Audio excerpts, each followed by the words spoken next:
Estamos online. Boa noite, pessoal. Tudo bom? Mais uma noite com vocês, a live de hoje. Está conosco aqui Marcelo, de sempre, parceiro das nossas lives, e o Felipe Quadrado, representando a Abreu Viagens. Como de costume, vamos aguardar uns minutinhos a nossa galerinha chegar, toda a nossa audiência chegar e público, para que a gente inicie a nossa live. Então, por enquanto, a gente vai estar aqui conversando com vocês até a gente poder fazer a introdução. E aí, Marcelo? Boa noite, Marcelo. Felipe. Boa noite, Felipe. Boa noite, Dani. Tudo bem? Tudo Como bom? que vai tudo? Como foi essa semana? Boa noite, Dani. Boa noite, Marcelo. Boa noite, Felipe. Semana corrida, hein? Uma grande alegria ter você aqui com a gente. Pessoal, o Felipe, ele é o coordenador de América Latina da Abreu Online. Temos uma eminência realmente junto conosco. A gente agradece a tua presença, Felipe, e esperamos que você possa dar realmente uma grande abertura para o entendimento do mercado atual e justamente o tema de hoje, a distribuição de canais, um tema tanto importante, né, para o mercado do turismo e mais neste período de transição pandêmica. Claro. Eu que agradeço, Marcelo, Dani, eu que agradeço pelo convite, é um prazer estar aqui com vocês hoje. E vamos aí, estamos juntos para melhorar cada vez mais essa questão da distribuição, informação, o que vocês quiserem, eu estou aqui hoje para ajudar vocês. Perfeito, perfeito. Enquanto a gente vai aguardando o pessoal entrar, Marcelo, como é que foi o dia, Marcelo? Já para essa apresentação de hoje, como é que estivemos aí? Olha, o dia foi agitado e hoje é a segunda live que eu tenho. Cada uma delas precisa uma apresentação, uma dinâmica diferente. Verdade. Mas é muito bom saber que, apesar das dificuldades presenciais que a gente tem, podemos contar com a tecnologia, né, para nos chegar a tantos países. Veja só, estamos cumprimentando ele, da Pelenza, da Argentina, já está conectado. E assim a gente está chegando para o mundo todo, né? Sim, sim. Essa é o que a gente estava conversando no off, né, Felipe? Essa é o resultado da crise, né? Essa conexão, essa era digital, essa era da informação e até desinformação, vamos dizer assim, né? Todo lado bom também tem ruim, né? Então, exatamente. Mas levando para o lado bom, como a gente está podendo se conectar, como a gente está podendo trocar ideias, trocar informações, né? Alinhar as coisas. Está sendo incrível essa experiência. Eu falei que eu tinha comentado com uma amiga minha essa semana, nunca trabalhei nunca trabalhei tanto na minha vida.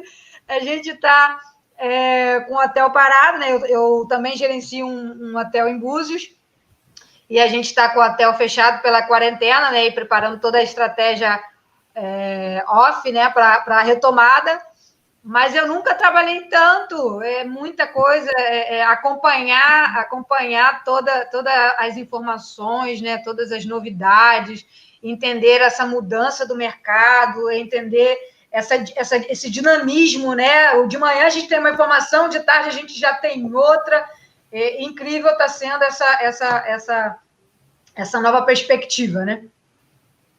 É isso aí. É isso aí. Vamos lá? Deixa eu ver aqui.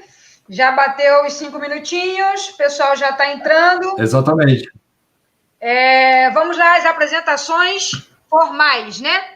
Bom, eu sou Daniele, Marcelo, estamos aqui do Hotel Smart Solution, nossa live de hoje, distribuição de canais e a visão da Abreu Tour com o Felipe Quadrado.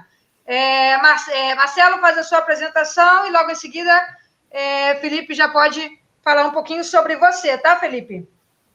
Bom, boa tarde, pessoal. Já acho que a maioria... Tá bom, maravilha. Nos conhece. Estamos justamente com o Hotel Smart Solution, que é simplesmente uma janela de soluções para o mundo da hotelaria hoje, o mundo do meio de hospedagem. as incertidumbres que se apresentam perante este período pandêmico. Na Europa, bom, já está sendo pós-pandêmico. Isso está sendo até positivo para a gente, porque nós temos um feedback do outro lado do mundo, de como está reagindo, quais são as portas que estão se abrindo e quais são as portas que se estão fechando lá, né, neste segmento. Felipe, a palavra é sua para a apresentação aí. Bom, boa noite a todos. Marcelo, Daniele, obrigado novamente pelo convite, um prazer estar aqui com vocês. Eu sou Felipe Quadrado, sou coordenador de produtos da América Latina da Abreu. A Abreu é uma empresa portuguesa, criada em 1840, então esse ano aqui a gente está completando 180 anos de história, dentro da mesma família. A gestão é da mesma família, da família Abreu, desde a criação da empresa. A Abreu é uma empresa que ela se divide em vários mercados, então a gente trabalha em alguns mercados como na distribuição online.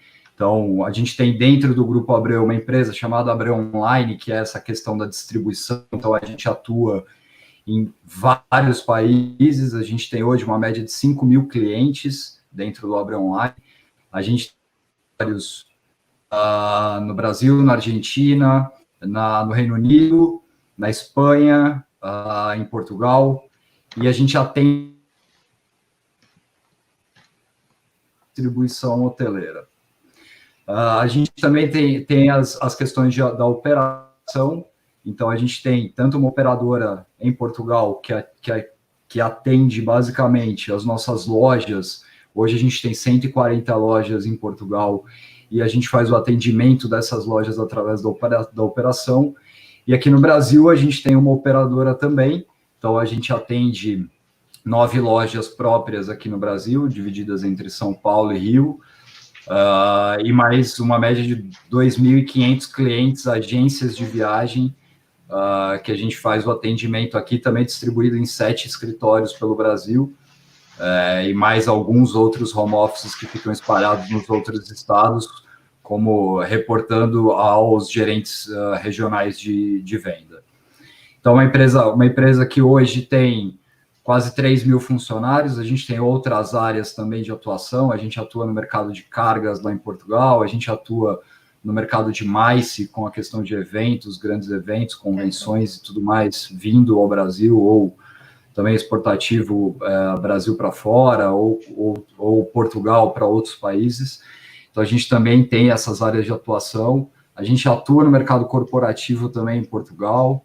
Então, eu brinco que a Abreu ela tem tantos canais de venda e a nossa rede de distribuição ela é tão grande que, às vezes, quando eu vou explicar a Abreu, eu tenho que desenhar num caderno ainda para a gente não se perder de tantos canais e não esquecer de falar de ninguém. Então, basicamente, é isso.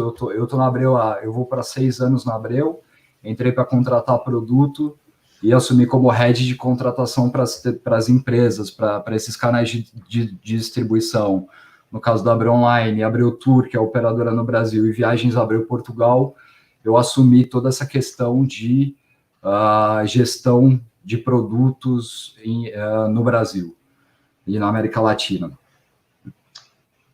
Perfeito, Felipe. Maravilha. Você vê o tamanho da Abreu, né? Uma grande empresa, uma das maiores do Brasil, e com todas essas frentes offline, frentes online, carga, MICE, corporativo, ou seja, um ramo enorme, uma gama enorme do mercado turístico, né? Para a gente dar início já a nossa conteúdo de hoje, Marcelo, te entrega a palavra para você fazer uma introdução sobre distribuição de canais, e aí a gente vai deixar o nosso convidado de hoje comentar sobre o que ele entende sobre distribuição de canais e como isso funciona na Abreu Tour. Beleza? Vamos com a gente, pessoal. Perfeito. Agora está aberta as perguntas, vocês fiquem à vontade. Podem fazer as perguntas de vocês aí no chat, que conforme a live for decorrendo, a gente vai parando para responder aquelas que tiverem mais conexão com o assunto, tá bom? É isso, vamos iniciar o nosso assunto de hoje. Marcelo, distribuição de canais. Então, boa noite, pessoal. Novamente, incidentemente, distribuição de canais não é mais do que você ter a orientação ou ter o conhecimento de aonde que você vai colocar seu produto, seu meio de hospedagem para ele ser divulgado. Sim, de quais ferramentas você vai se valer para divulgar seu hotel, sua pousada, neste caso, especificamente para soluções de hotéis. A distribuição de canais ela é muito abrangente, porque tem um modo online, tem um modo offline, tem sistemas opacos, você tem infinidade de meios de comunicação, tem sistemas fáceis, tem sistemas de promoção, tem de plataformas 24 horas, tem de plataformas extensivas, tem de plataformas que são de médio e longo prazo. Cada uma delas oferece ferramentas diferentes e, de certa forma, hoje em dia, uma das maiores confusões que o mundo da hotelaria tem é o que eu faço para poder vender? Porque você recebe assim, você é bombardeado por uma mídia de parte justamente dos canais de vendas que os hoteleiros terminam até se perdendo. Você tem a Booking com uma estratégia X que se baseia em promoções. Você tem a Expedia, que ela trabalha um pouco mais a médio e longo prazo. Por conseguinte, também você tem que trabalhar muito com a questão de preço e muito com a questão de tarifas. Dentro da modalidade de distribuição de canais, nós temos a parte de pagamento por comissionamento e tarifários net. Então, assim, é muito abrangente. A Abreu Tour, realmente, ela... eu estou muito feliz porque, como a Dani estava mencionando, Abreu, ela abrange praticamente todos os mercados de distribuição de canais, ou melhor dito, todos os segmentos e ferramentas que a distribuição de canais se vale de por si para promover um destino turístico, promover um produto. Então, Felipe, sim, muitas voltas. Na realidade, você é o expert e bem-vindo, e a introdução e a explanação é toda sua. Não, obrigado, Marcelo. Não, realmente é isso que você falou. Hoje a distribuição de canais, ela, além de ser uma questão muito importante para a hotelaria, né? Ela hoje em dia, ainda mais com tudo que a gente está passando, ela se torna ainda mais estratégica para o negócio. Então, como você falou, como a gente falou no começo, a Abreu, ela hoje atua em todas as frentes de distribuição. Então, hoje, quando a gente senta para fazer uma análise com um parceiro nosso da hotelaria, a gente faz uma análise que ela vai desde mercado até por cliente. Por quê? Hoje, quando a gente olha essa distribuição, a gente não negocia, a gente tenta ao máximo não negociar o mesmo contrato para tudo. Porque cada mercado ele vai trabalhar de um jeito. Então, o mercado, hoje a gente tem uma atuação forte no mercado argentino, a gente tem uma atuação forte no mercado chileno, a gente tem uma atuação forte no mercado europeu, a gente tem clientes em diversas partes do mundo e cada um reage a um formato de produto, a um mínimo de noites diferentes, a uma diária média diferente e até a um formato de promoção diferente. Então, a distribuição de canais hoje, ela passa por uma área muito estratégica de informação para que essa distribuição ela seja realmente efetiva. Então, quando a gente faz uma negociação com um parceiro da hotelaria, a gente sempre tenta ao máximo mostrar todos os dados que a gente tem a nível de busca, a gente tem a nível de conversão, a nível de noites e todas essas informações para que a distribuição seja realmente efetiva.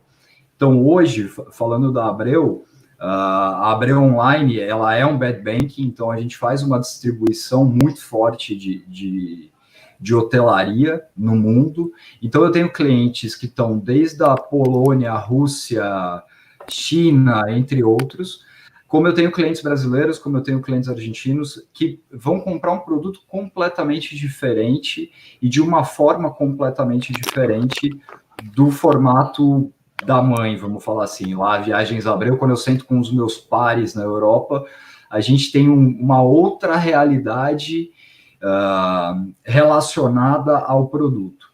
Então, o produto brasileiro, quando ele é bem distribuído lá fora, ele tem uma assertividade gigantesca. Porque o Brasil ele tem uma demanda alta de busca, seja a nível de turismo corporativo, seja a nível do lazer, seja a nível de grupos, de eventos, de tudo. Só que ela tem que ser uma distribuição muito inteligente de mercado. Então, sempre que a minha equipe sai para campo para negociar, ela já sai com toda a base de informação. Então, quem é o cliente que compra, quando compra, com quanto tempo de antecedência, tudo isso ele tem que passar para que a distribuição aconteça de uma forma correta.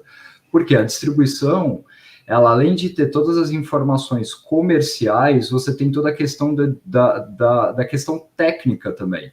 Então, como o meu cliente mapeia o hotel que ele recebe do meu portfólio? Ele mapeia por categoria, ele mapeia por hotel, ele mapeia por cidade. Como funciona? Eu tenho clientes que eu ligo a chave e ele automaticamente recebe o produto. Como eu tenho clientes que eu tenho que mandar uma ficha do hotel com as informações básicas em formato XML para que alguém cadastre. Então, sempre que a gente tem esse formato de cliente, a gente sabe que o mapeio dele para visualização de informação vai ser um pouco mais demorado do que o cliente que ele liga automaticamente. Então, essa questão da distribuição, essa questão da estratégia de informação de tudo, é o ponto central, na minha ótica, da distribuição hoteleira a nível mundial. As questões comerciais, elas vão entrar muito hotel por hotel, mercado por mercado, o que a gente quer atingir, quem é o público-alvo daquele meu cliente. Então, tudo isso passa pela questão estratégica da coisa para se ligar a um canal de distribuição. Então, como eu falei, hoje a gente... Justamente esse ponto aí que você estava falando, e eu queria fazer um ênfase porque é importante para o mercado que está nos assistindo. O público que tem que entender que dentro da distribuição de canais tem uma diversificação enorme e tem um estudo de mercado muito grande.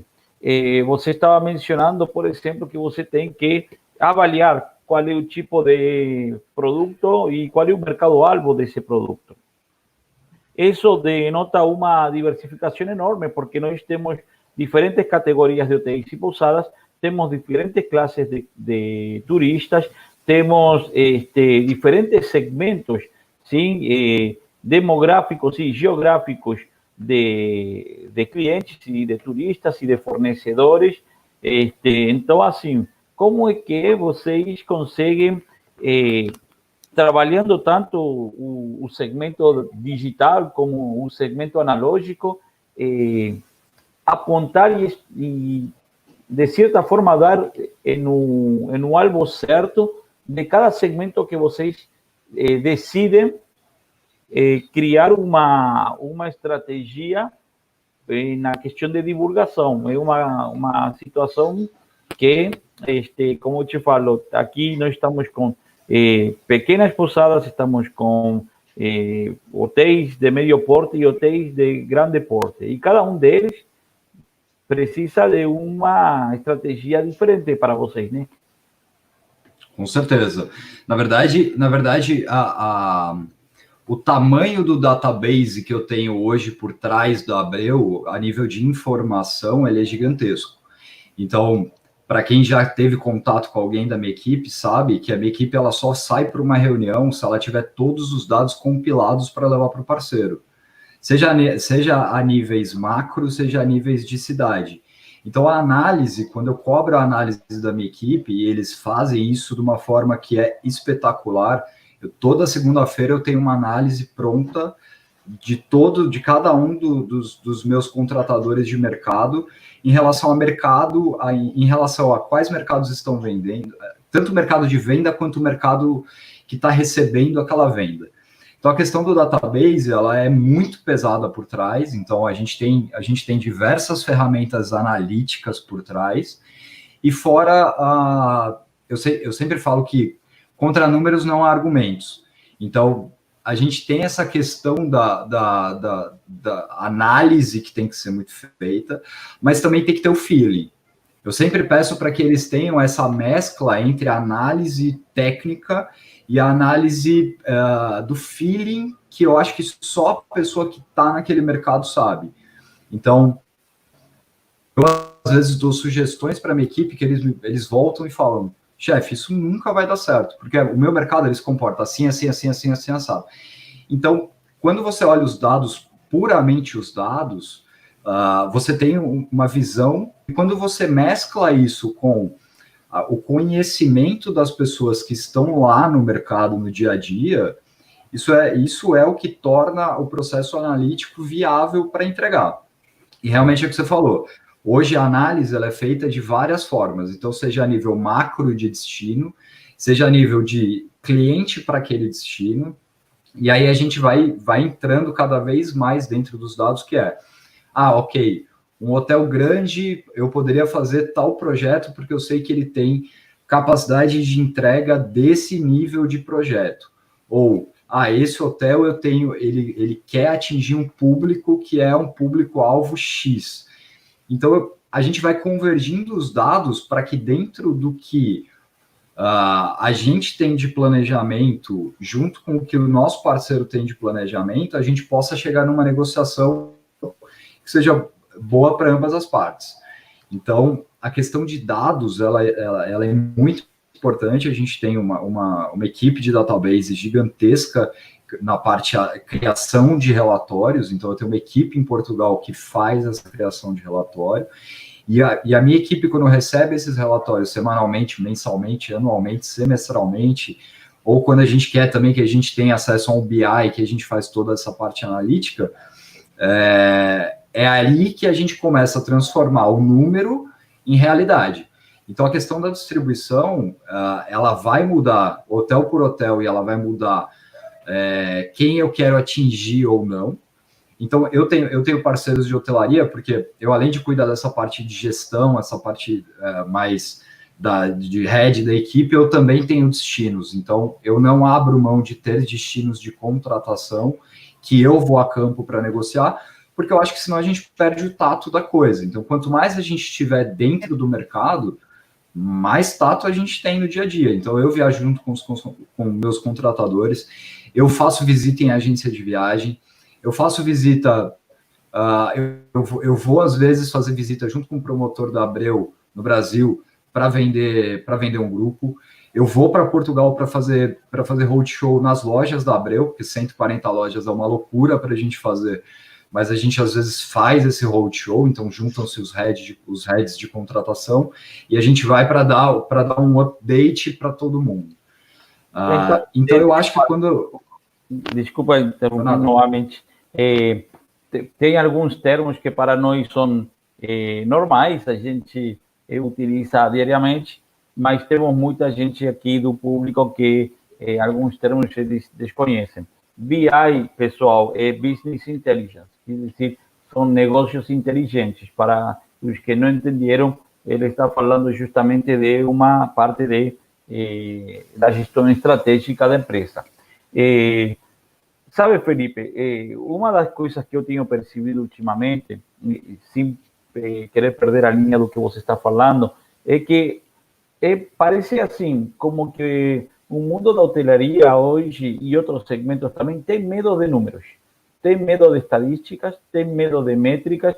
Eu sou uma pessoa que sou apaixonado por Dani, até alguns momentos ri, até algumas vezes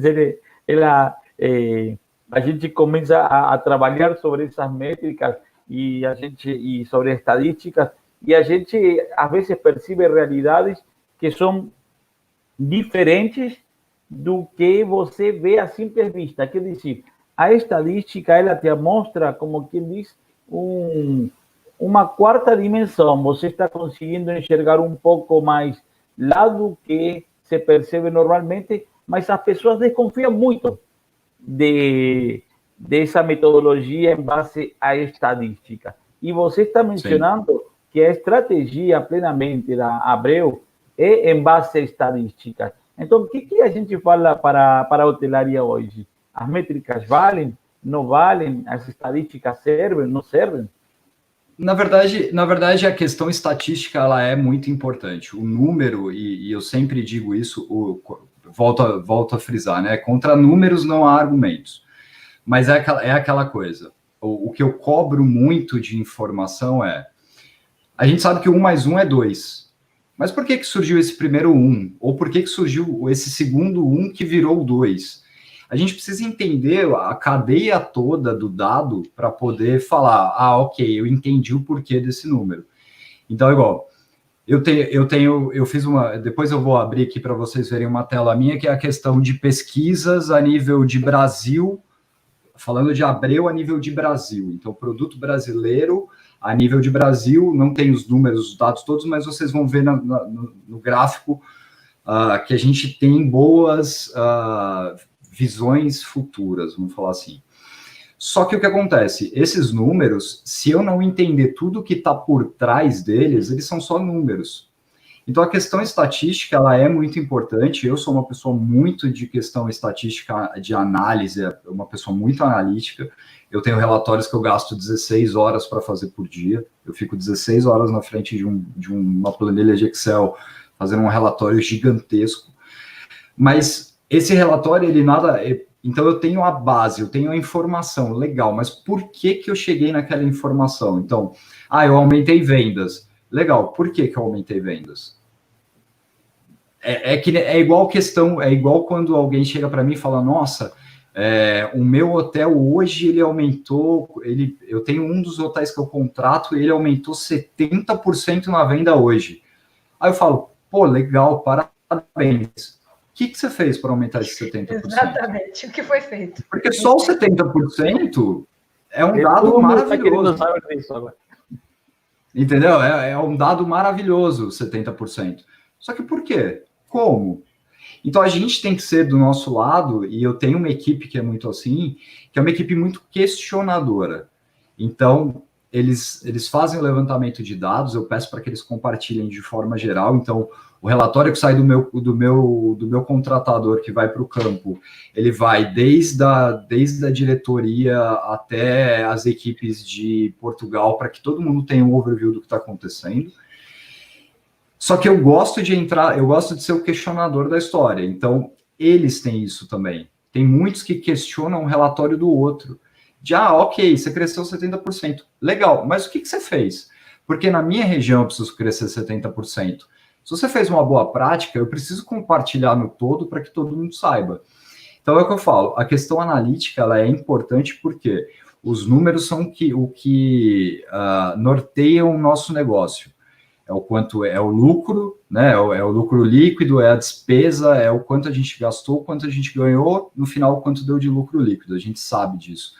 Mas o porquê que eu tive a despesa de X e por que eu tive o ganho de Y que se transformou num lucro líquido de Z. Então, essa é a questão. Os dados são muito importantes e eles transmitem o que está acontecendo.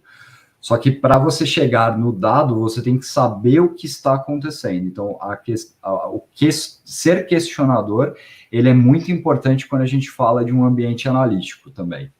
Perfeito, Felipe. Até eu queria abrir um parênteses aí, até para a gente comentar. Você falou, inclusive, na sua fala, a questão de conhecer o seu cliente. Você informou aí, inclusive, que cada parceiro de vocês têm um tempo que vocês dedicam para analisar o produto, verificar como fazer a melhor estratégia para aquele produto, e aí, considerando tudo aquilo que o Marcelo falou, destino, localização, demografia, tipo de cliente. Então, assim, quando a gente fala de distribuição, e vocês me ajudem aí se eu estiver falando alguma coisa que não é coerente, mas quando a gente fala de distribuição, também no caso do hoteleiro, ou até de um operador de turismo, se ele não entende quem é o cliente dele, o que o cliente dele precisa, como atingir esse cliente, não vai adiantar. É exatamente a questão de distribuição. Eu posso escolher a OTA X ou a operadora Y. Até nessa decisão, em que OTA que eu vou estar, em que operador que eu vou estar, ou se eu vou estar em todos, eu preciso entender o comportamento do meu cliente em cada um desses canais. Exemplo básico de distribuição. Às vezes eu tenho um cliente que me compra por um canal X e por um canal Y. E no canal Y, normalmente, ele me vende de última hora a um preço X. e o outro canal me vende sempre antecipado com um número de diária X e com um valor X. Então, eu preciso, enquanto hoteleiro, conhecer, como você falou aí, conhecer esses números para identificar quem está me trazendo maior rentabilidade. Qual canal, de fato, está me trazendo retorno? Você falou de 70%, vendi 70%, beleza. Qual foi a estratégia, você sabe? Ou foi, assim, algo que se deu na telha e fez? Esses 70% estão com base, números fictícios, a R$1 ou a R$100, né? Então, a gente precisa entender isso, porque não é só vendi 70%, é a que valor, qual foi o ticket médio, qual a diária média? Essa ocupação é equivalente ao meu trabalho? De repente, se eu tivesse vendido 15% ao dobro do valor e tivesse cliente comprando o meu produto a esse valor, para mim é um trabalho menor e uma receita maior. Então, distribuição de canais também vai falar sobre isso, sobre qual é o melhor canal para mim, para o meu negócio, aonde eu estou melhor distribuída, qual me traz maior rentabilidade, qual o custo que esse canal tem, né? Qual é o custo que esse canal dá. E o custo, pessoal, é muito importante ter ideia. O custo não quer dizer o número, é o que ele falou, o número. Sem o que vem por trás, não diz muita coisa. Você fala assim, mas o canal X me cobra 10% e o canal Y me cobra 20%. Nossa, vou vender para o canal que me cobra 10%.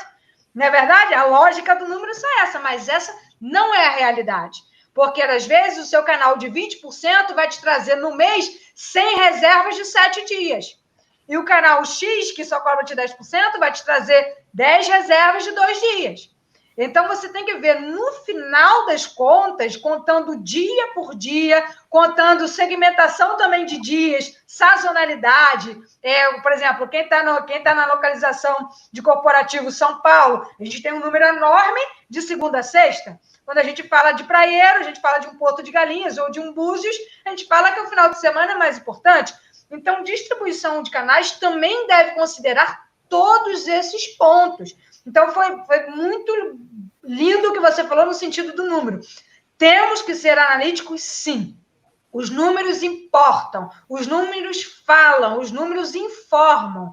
Mas você precisa saber como você chegou a esses números. Até para você entender se você acertou ou se você errou. Porque se você não sabe, claro, vendi 70%, mas não sei o que eu fiz, como é que você vai fazer de novo? Não, e é o que eu brinco... Desculpa, Marcelo. Complementando já para acrescentar sobre o que a Dani falou e você ter um pouco mais de speech, um tema assim muito preocupante hoje é a questão justamente da rentabilidade e da lucratividade, né? Então, justamente isso. Quanto devo cobrar hoje também? Porque tem empresas que estão pensando em detonar preços, como tem outras empresas que estão pensando em valorizar o produto.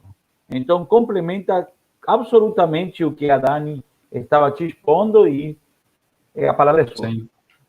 Não, era só fazer um adendo ao que a Dani falou, que é uma brincadeira que a gente faz aqui no Abreu, que é...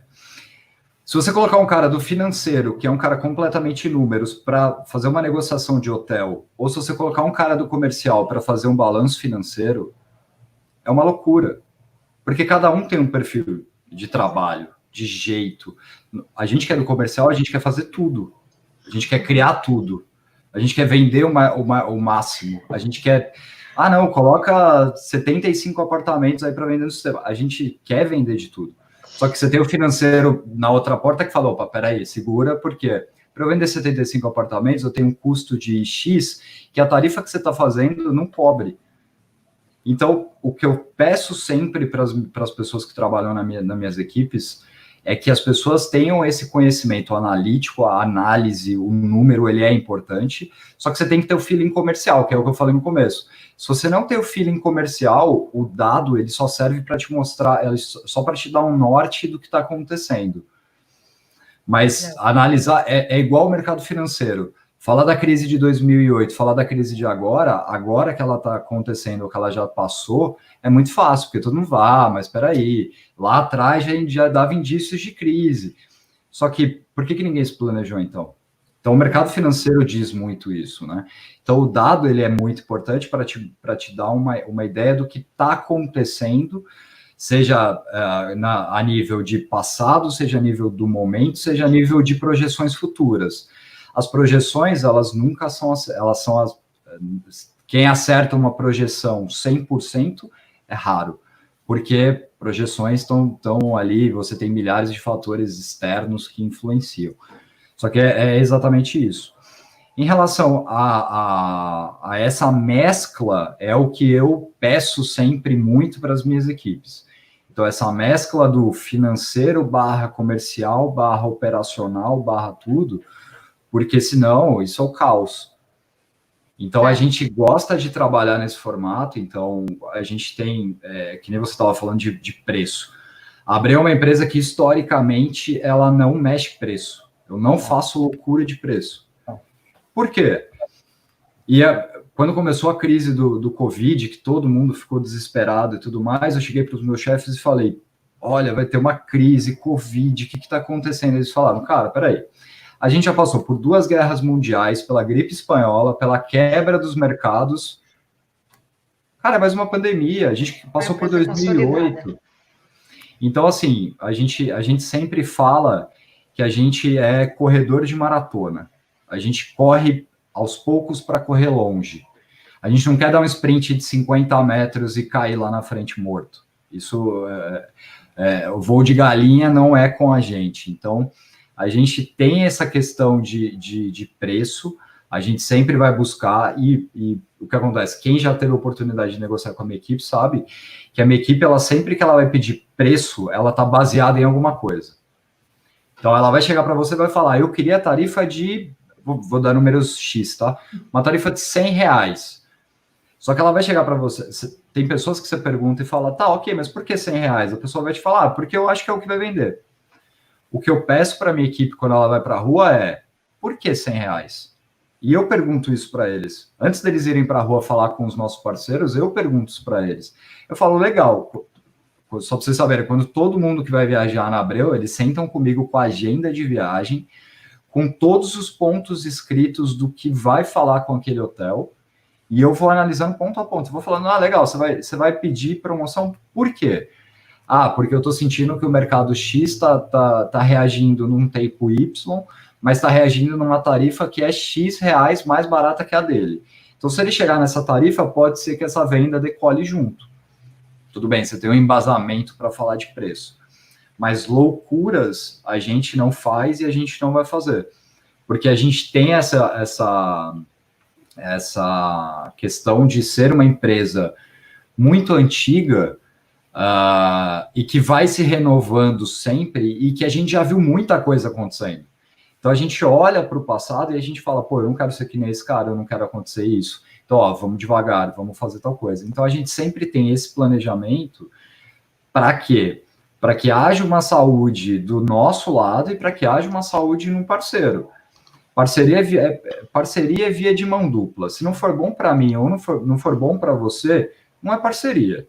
Claro. Então, tem que ser bom para os dois lados. Então, o embasamento por números e o embasamento de conhecimento de mercado é muito importante para se falar de distribuição de canais. Então, é o que a Dani falou. Você quer atingir qual cliente? Quem é o teu cliente hoje? Então, igual, a gente sabe o macro da coisa. A gente sabe que São Paulo, de segunda a quinta, está lotado de corporativo. Legal. São Paulo inteiro está lotado de corporativo de segunda a quinta?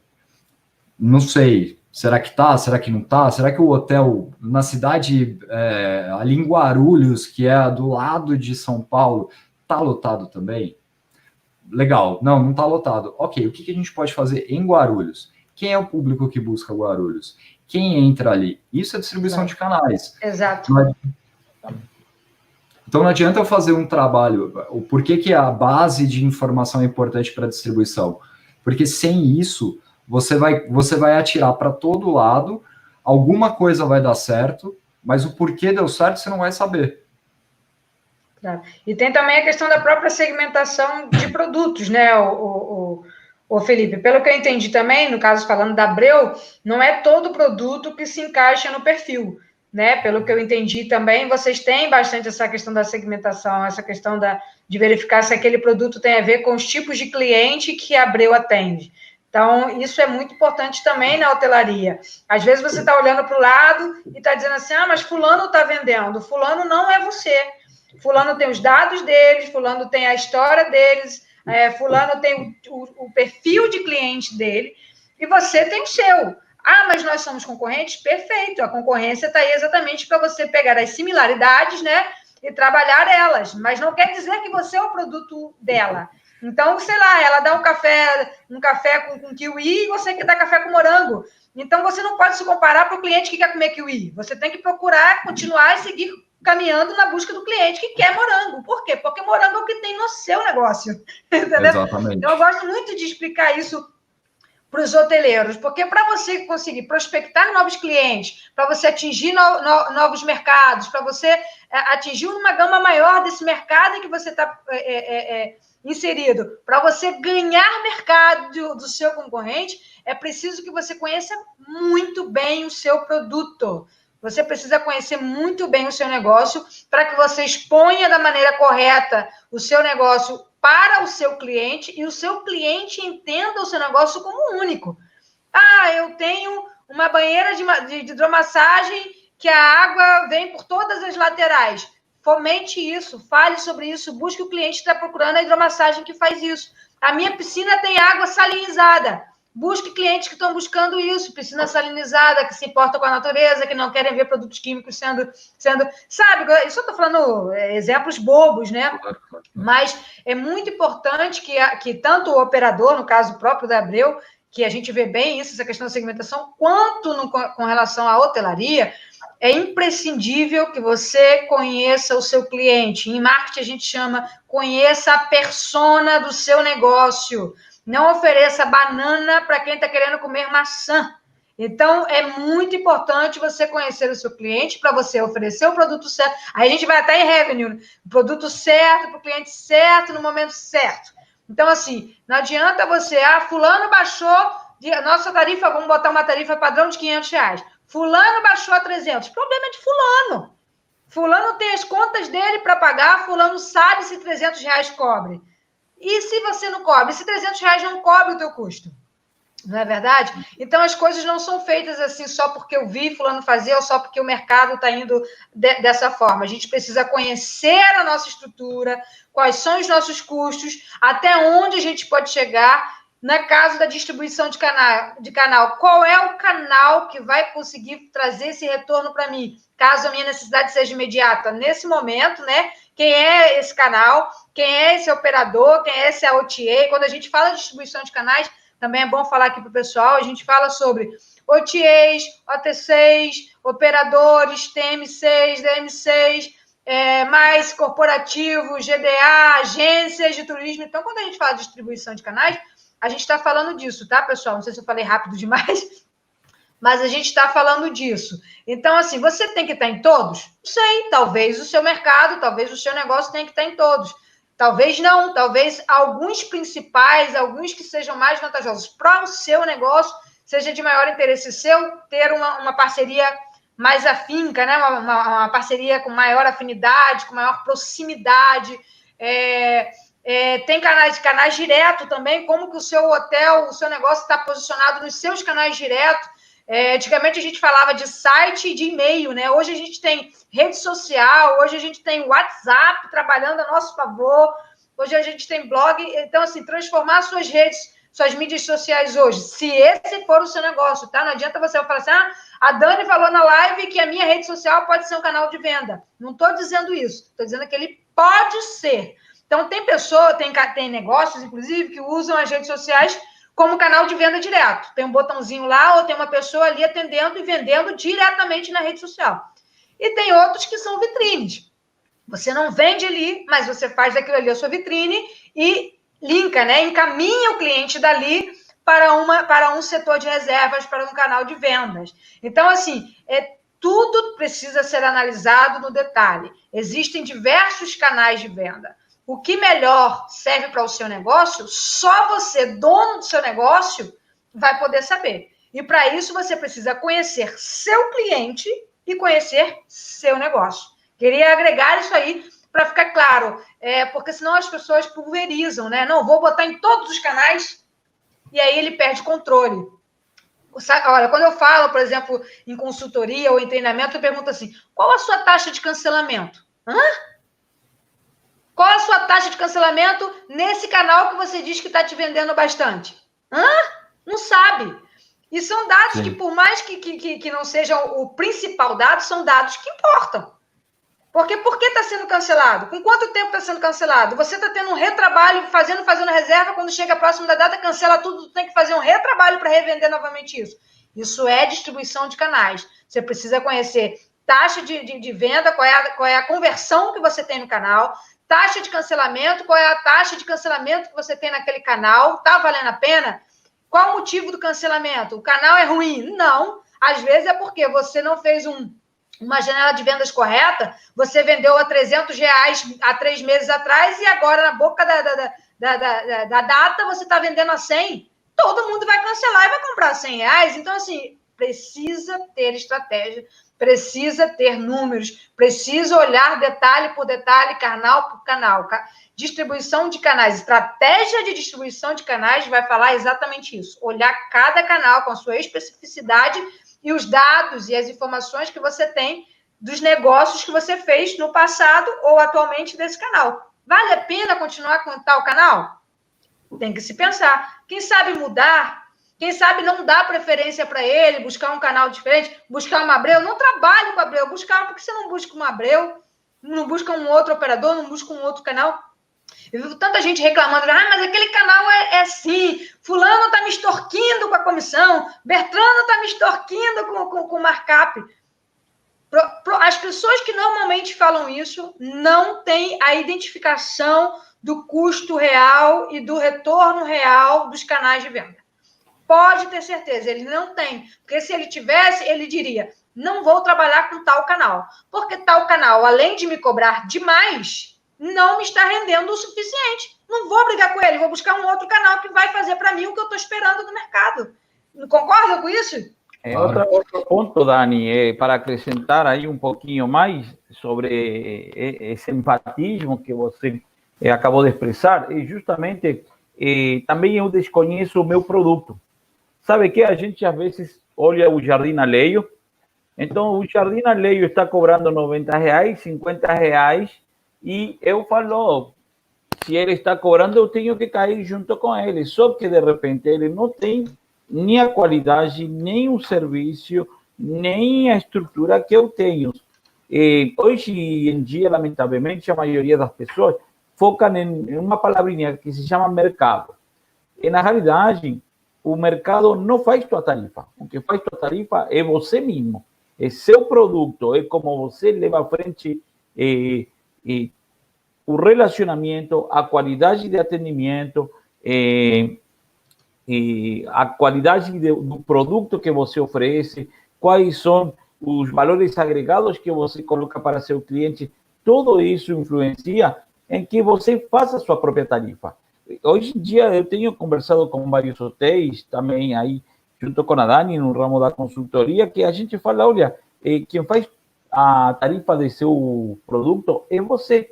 E ficam olhando para a gente como se estivéssemos malucos. Não, é verdade. É você quem faz. Vai depender de você. Se meu concorrente, ele serve um café com um copo de água e um sanduíche, não é a mesma coisa que eu, que boto iogurte, que boto... Um exemplo bobo, mas boto iogurte, boto bolo, boto pão doce, boto, sei lá, cereais, enfim... comparações como essa, ter um colchão ortobom de primeira qualidade contra um colchão que você deita praticamente sobre a madeira. Então, assim, tem muitos pontos justamente que abrangem essa parte da distribuição de canais que não são levadas em consideração por desconhecimento do próprio produto. Eu não sei o que eu tenho. Eu estou tão acostumado a ver a mesma coisa todos os dias que eu já desconheço o meu próprio produto. Eu tenho me sentado com pessoas, com empresários, que eu tenho falado, olha, você tem um potencial maravilhoso aqui. Não tenho, não. Não tenho, não. Então, para que me chamou? Porque é assim a realidade. O pessoal não consegue enxergar o potencial do próprio produto. É claro que a gente traz, para as consultorias, a gente busca os dados da empresa, obviamente, para a gente analisar por eles, né? E também a gente traz dados do mercado. Também o mercado não faz a sua tarifa. Tarifa sua, quem faz é você. Mas é óbvio que você deve considerar dados que o mercado, né, te dá para você entender quem é o seu produto dentro do mercado. Então, quem é meu concorrente de fato, né? Quem é meu concorrente de fato? Então, assim, às vezes a gente encontra um cara que está, deixa eu ver seu competitive set, né? Deixa eu ver sua cesta competitiva. Aí você vai olhar, não tem nada a ver, entendeu? Tipo assim, tá se comparando com uma concorrência que não tem nada a ver com o produto dele, ou tá comparando com negócios distintos, né? Que não deveriam estar ali, ou se compara só por tarifa, ou se compara por localização, e às vezes você está no sul, o outro está no norte, e o seu concorrente é o que está no norte, não é o que está do seu lado no sul. Né? Então, isso é muito... E falando de operador, mais ainda, né? Comparação, né? Concorrências de destinos, né? A gente, na verdade, o operador do nosso lado, a gente passa por isso, porque a operadora é um mundo, a OTA é outro mundo, o bad banking é outro mundo. Então, quando às vezes a pessoa olha para você, porque eu sempre sento com os meus hoteleiros, eu falo, olha, agora eu estou com o meu crachá de bad banking, vamos falar de distribuição online, mundial, é isso. Agora troquei meu crachá para o meu crachá de operador português. É isso. Agora eu vou colocar meu crachá de operador brasileiro. E as pessoas às vezes olham para a gente e falam assim, mas pô, operadora não vale a pena, vocês cobram muito, eu pago muito menos na OTA. Exato. Então, só que é outro mundo, é outro mercado, a gente está falando de outro perfil de público, é outro trabalho, é outro perfil. A OTA é um perfil de mercado que é completamente diferente. Então, tem essas divisões, assim como a questão de destinos. Eu tenho hotéis que chegam para mim e falam assim, Felipe, o meu concorrente não é nem na minha cidade, o meu concorrente é no destino X. Você consegue fazer, vamos comparar aqui em relação se eu consigo brigar, se eu tenho como brigar com esse cara, porque eu fiz uma análise com ele, eu conheci o produto dele, eu fui lá visitar o produto dele, e eu vi que no meu hotel eu sirvo, sei lá, um café com sanduíche, e no hotel dele ele serve espumante no café da manhã. E a nossa tarifa está quase igual. Então, se o cara for analisar por café da manhã, o dele ganha. O que a gente faz? Então, assim, essa questão de se conhecer o produto, eu acho que é onde nasce. É que nem o meu caso.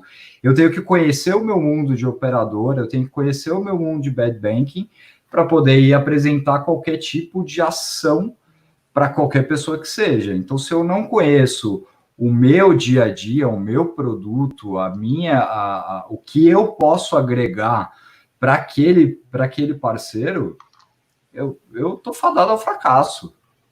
Então, eu falando como produtos, como parte contratação aqui, eu sento com os meus fornecedores, eu analiso até a questão de estratégia do que eu analiso a minha concorrência. Eu tenho milhares de concorrentes no mundo.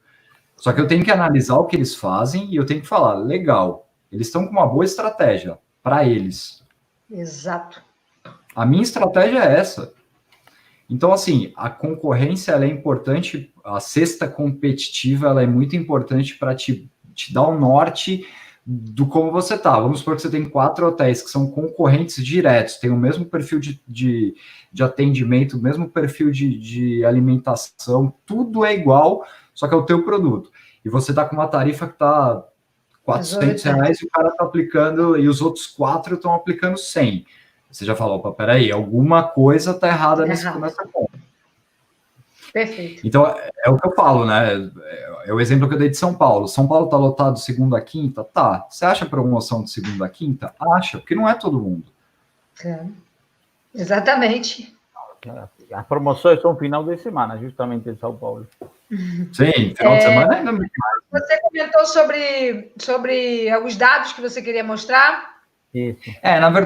Na verdade, eu queria mostrar para vocês só um overview, só para as pessoas, como a gente está passando esse momento mais complicado do mercado, as reativações. Eu vi até que alguém perguntou ali. Isso, exatamente, por isso que eu queria te perguntar sobre o que você ia colocar, porque, obviamente, o mundo das lives hoje é exatamente pela crise que a gente está passando, né? Pelas dificuldades que a gente está tendo diante do Covid-19.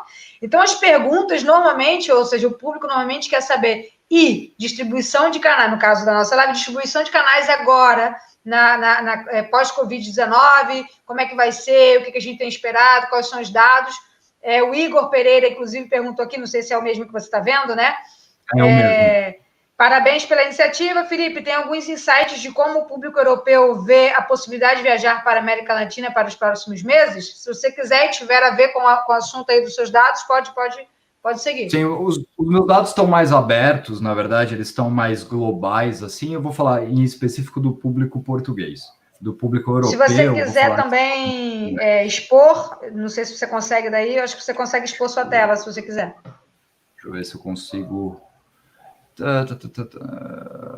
Share screen. Share screen.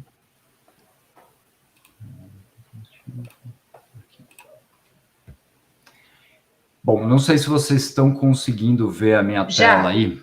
Já estamos vendo. Muito bom. Isso é o mundo de pesquisas, tá? Uhum. Pesquisas dentro do mês. Então, a coluna azul é o ano de 2019, em que não existia a crise e a pandemia acontecendo. E a coluna vermelha é o ano de 2020. Então, vocês veem que janeiro ele é um mês mais devagar para a gente, como vendedor, porque é alta temporada, então grande parte dos hotéis já está lotado, o cliente já está viajando, então é mais devagar. Então, janeiro, se vocês derem uma olhada, o janeiro de 2020 desse ano já superou o janeiro de 2019. Então, já há uma melhora a nível de buscas, tá? O fevereiro, ele já começa a apresentar alguns sinais de queda. Por quê? O mercado asiático, ele já estava estacionado e o mercado europeu, em sua grande maioria, também já estava parado. Já estava em alerta, né? Já estava em alerta, Portugal já tinha fechado uma parte das coisas, a Espanha já estava sofrendo muito, Itália já estava muito atingida pela crise. Então, o fevereiro, vocês podem ver que ele já traz uma queda um pouco maior. Março começa o caos no Brasil. E ali se reflete ao número de buscas. Então, o começo do mês até a crise começar foi excelente. A nível de buscas versus conversão. Então, o meu Lootbook, ele foi muito bom no começo do mês. Comparado a 2019, nem se compara. Porque eu perdi 15 dias do mês com o caos. Abril, a gente estava em 100% de caos, então a gente já não tem busca. Maio, vocês podem ver que a minha demanda de busca foi muito pequena. Se assemelha ao mês de abril, que a gente também vivia período de caos. Então, os mercados estão fechados, notícias ruins a nível de mercados América Latina. A gente tem aí o começo das divulgações dessa confusão toda política no Brasil. Então, isso tudo se reflete a nível de share de buscas. E o último aí mostra junho. Então, o junho, esse dado, ele é até domingo. Eu não puxei ele até hoje. Eu puxei até domingo. Para a gente ter uma base de... Domingo foi dia 14, basicamente 15 dias, metade do mês aí, tá aí. Então, você pode ver que o nível de buscas que o mês de junho já demonstra de mercado brasileiro, para destino Brasil, já aumenta. Tipo um start, né? Tipo que o mercado já está começando a olhar para frente um pouquinho. É um start. E aí, pegando um pouco esse gancho do que o Igor perguntou, segue mais ou menos o que a gente viu acontecer no mercado português.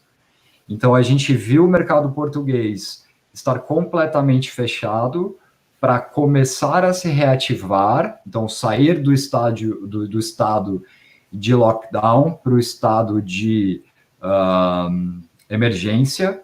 E aí a economia começou a girar um pouco, e agora a gente já tem uma economia muito mais forte a nível de vendas do que a gente via ali no mês de fevereiro ou no mês de janeiro.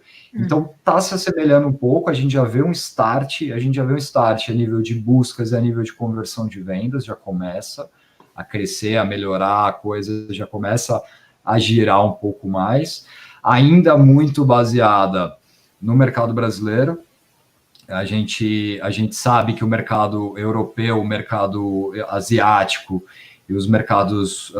América Latina não, acho que a América Latina volta um pouco antes, mas os mercados europeus, os mercados asiáticos, eles ainda vão demorar um pouco mais a voltar. Até porque eles sofreram muito, e segundo, a malha aérea foi completamente cancelada, né, até a normalização. Então, a gente está com fronteiras fechadas, a Europa começa a reabrir as suas fronteiras internas agora. Então, o clima europeu ainda não propicia a venda de Brasil, por conta de malha aérea. Então, assim, não é que não vai acontecer, está acontecendo. Hoje, por exemplo, eu tive uma reserva de 45 dias no Rio de Janeiro, do mercado português. Então, assim, vai acontecer, mas é um mercado que ele vai acelerando aos poucos conforme as boas notícias do Brasil forem acontecendo. Claro. Então, depende muito do posicionamento destino Brasil também, né? Exato. Exatamente. A gente tem uma visão que a gente tem a visão de que nesse primeiro momento as pessoas ainda vão se deslocar muito a curtas distâncias e viagens menores. Sim. Falando do mercado, do público Sim. brasileiro. Sim. Curtas distâncias e um tempo de permanência um pouco menor, para depois reiniciar o interestadual. Então, a gente vê muito isso até por bases. Igual, eu tenho bases no Rio Grande do Sul. O mercado do Rio Grande do Sul já está mais acelerado. Por quê? Porque as boas notícias lá começaram antes do que eu que estou aqui no Rio, o pessoal que está em São Paulo, o pessoal que está no Nordeste, começou antes. Então, a gente já vê a coisa acelerando lá. Então, assim, a gente tem a visão de que o mercado brasileiro vai voltar a consumir o produto brasileiro e de uma forma muito forte. Então, esse dado que eu mostro aí para vocês de junho, a gente está falando de 14 dias do mês e de um momento ainda de pandemia. A gente ainda tem cidades em lockdown, a gente ainda tem cidades com problemas, as notícias não são boas. Então, esses dados mostram que é uma reativação. A reativação do mercado, principalmente europeu, que é um mercado mais...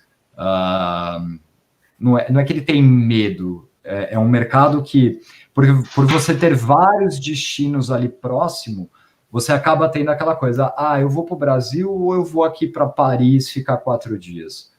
Vou para Paris. Então, o cara começa a abrir, a gente define esses mercados em círculos. Uhum. Então, a gente sabe que é como o mercado brasileiro, ele é um mercado que ele vai abrir o círculo do regional, vai passar para o círculo do interestadual muito rápido e ele vai partir para o internacional também muito rápido. Então, a gente sabe dessa visão. Então, a ideia de mostrar esse dado para vocês é só para mostrar que já está acontecendo um restart a nível de buscas e a nível de demandas e a nível de conversão de vendas para o produto brasileiro, tá? Nacional, né? Isso falando Brasil consumindo Brasil, correto? Isso é mundo consumindo Brasil. Mundo. Esses dados aí são mundo consumindo Brasil. Então aí eu tenho uma mescla. Eu tenho umas estatísticas especificamente de Latinoamérica, Felipe, no qual a procura, principalmente do lado da Argentina, do Chile, parte de Uruguai também, mas ocasiona uma suma, assim, para os próximos meses, falando do mês de julho, agosto, até de dezembro, em um crescimento paulatino de 62% a 90% em previsão de demanda. E são números bastante altos, bastante, acho que até otimistas, pelo sentido de que o turismo internacional, de acordo a esta pesquisa, tem interesse em sair, né? Sim. A gente vai depender, na verdade, agora a gente tem uma visão mais concreta do que está acontecendo. se a gente tivesse conversando lá em março, o que eu ia falar para vocês o meu planejamento para essa semana ou o meu planejamento para os próximos 15 dias por quê? Porque a gente estava num momento em que a cada meia hora surgiu uma notícia completamente diferente que mudava tudo. Então, tudo vai depender da reabertura. Então, vamos falar do mercado argentino. Eu tenho uma expectativa muito grande em relação ao mercado argentino de voltar a consumir o produto Brasil a partir do mês de setembro com a reabertura da fronteira. Sim. Só que aí você tem as vertentes que entram. Então, quais companhias aéreas vão estar voando em... Legal. Qual companhia aérea vai estar voando? Qual companhia aérea vai estar voando e com qual malha aérea? Essa malha aérea vai estar com qual preço? E aí você vai... Não entendi, desculpa. O próprio argentino está esperando setembro também. Todo mundo. Eu tô doido para ir para Buenos Aires. Eu tinha uma passagem era para eu ter ido para Buenos Aires agora em março, acabei não indo, perdi a viagem e agora tô louco para ir para lá. Só que o que acontece? A gente ainda depende muito de informações. Então, assim, as informações vêm boas já do mercado europeu, com reativação de malha aérea, com tarifas agressivas de companhias aéreas, porque os voos de lá para cá são muito caros, que acabavam inviabilizando o produto. Então, a gente já vê uma reativação do interesse do consumidor no produto Brasil. E aí estão as pesquisas. As pesquisas mostram isso, que o consumidor já volta a ter o interesse de buscar o nosso produto, o nosso país. Então, sim, eu acho que a conversão vai começar no regional, vai partir para o interestadual muito rápido, de acordo com a melhora das notícias. E o internacional para cá também vai vir. Eu tenho uma visão de 2021 para o internacional forte, tudo mais. Eu já falo o segundo semestre de 2021, que é quando a gente já vai ter uma realidade mais tranquila, uma possível vacina e sem tantas incertezas, né? Sem tantas incertezas. Lembrando também, desculpa, Marcelo, mas lembrando também, quando você está falando aí que de fato no mundo todo está sendo assim, as viagens são viagens de cercania, né? Viagens próximas, viagens entre 4 e 5 horas de viagem em automóveis ou transporte coletivo terrestre. E aí a gente está falando também de 600 quilômetros, 700 quilômetros, então a gente vai ter primeiro esse local, depois regional, depois interestadual. Quando a gente fala assim, pensa Brasil, a gente tem um território enorme, né? Então, essa mesma perspectiva que a gente tem hoje de Brasil já está acontecendo na Europa, porque lá o tamanho que é o Brasil é o tamanho que a Europa inteira cabe aqui só num sudeste nosso, né? Então, assim, isso que a gente está falando sobre cercanias, local, interestadual, para depois país, na Europa funciona, só que já internacional, né? Porque quando a gente fala aqui interestadual, lá a gente já está falando internacional, a gente já está falando de um português indo para a França, de um londrino indo para a Bélgica, né? De um espanhol indo para a Itália, exatamente porque lá também a questão da cercania e da regionalização é o que para nós é aqui o interestadual. Então, é óbvio que no caso deles, o tempo vai ser mais rápido, né? Ou seja, vai ser uma coisa mais rápida no sentido internacional. Por isso que a gente já vê eles mirando países distantes, exatamente por esse sentido, porque eles já começaram a viajar dentro do próprio país, que vamos pegar um país desses que a gente está falando, um São Paulo, entendeu? Sim. Então, esse país está viajando dentro dele, né?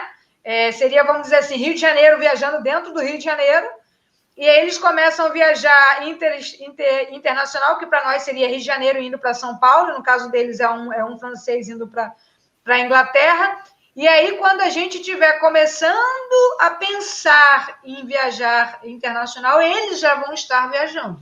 É o meu sentimento do mercado, né? Não vou botar aqui a estatística, mas é o meu sentimento do mercado quando a gente compara um território, né, um destino com o outro. E quando a gente fala de Argentina, América Latina, obviamente, a Argentina é o nosso maior emissor, né, para o Brasil, na América Latina, E o argentino quer viajar para o Brasil, isso aí não tem nenhuma dúvida. O que impede ele hoje? A incerteza que o Brasil também está passando, a nossa imagem nos canais de notícia está muito ruim, o que é uma preocupação, porque a briga política e na mídia está tão grande que não estão se preocupando com a imagem que a gente está passando do país enquanto destino, né? Enquanto destino. E isso não é só questão de turismo, é questão de negócios também.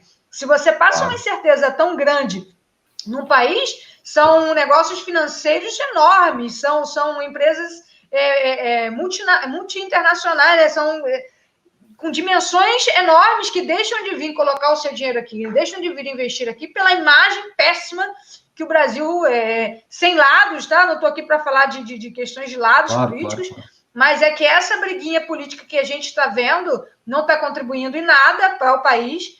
E a incerteza que dá, agora voltando para o turismo, do viajante vir para o Brasil é essa, de saber o que ele vai se deparar aqui. Está aberto, não está aberto? Vai funcionar, não vai funcionar?